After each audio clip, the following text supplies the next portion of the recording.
উড়োজাহাজ থেকে পানি দেয়া হচ্ছে সুন্দরবনের আগুনে।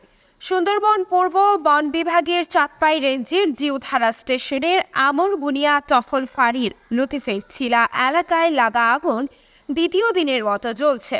আগুন নিয়ন্ত্রণে যোগ দিয়েছে বাংলাদেশ বিমান বাহিনীর একটি দল। তারা হেলিকপ্টারে করে বেলা 12:30 থেকে অগ্নিকাণ্ডের বনভূমি এলাকায় পানি দেওয়া শুরু করেছে। এর আগে আগুনের খবর পাওয়ার দ্বিতীয় দিনে রোববার ভোর থেকে কাজ শুরু করে ফায়ার সার্ভিস।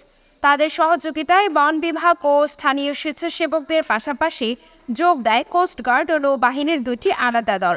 সকাল থেকে 2 দফায় হেলিকপ্টারে করে ঘটনাস্থল পরিদর্শন করে বিমান বাহিনী। ঘটনাস্থলে উপস্থিত মোরেলগঞ্জের উপজেলা নির্বাহী কর্মকর্তা এস তারিক সুলতান বলেন, বেলা 12:30 থেকে বিমান বাহিনী হেলিকপ্টারে করে পানি দেওয়া শুরু করেছে।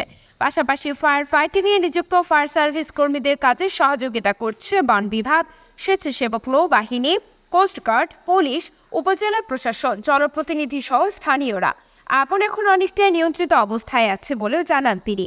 এরই মাঝে অন্তত 5 কিলোমিটার এলাকায় ছড়িয়ে পড়েছে বলে দাবি স্থানীয়দের।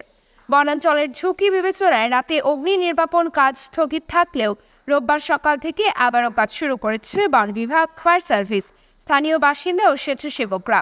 তাদের সহযোগিতায় যোগ দিয়েছে কোস্টগার্ড ও নৌবাহিনীর দুটি পৃথক দল।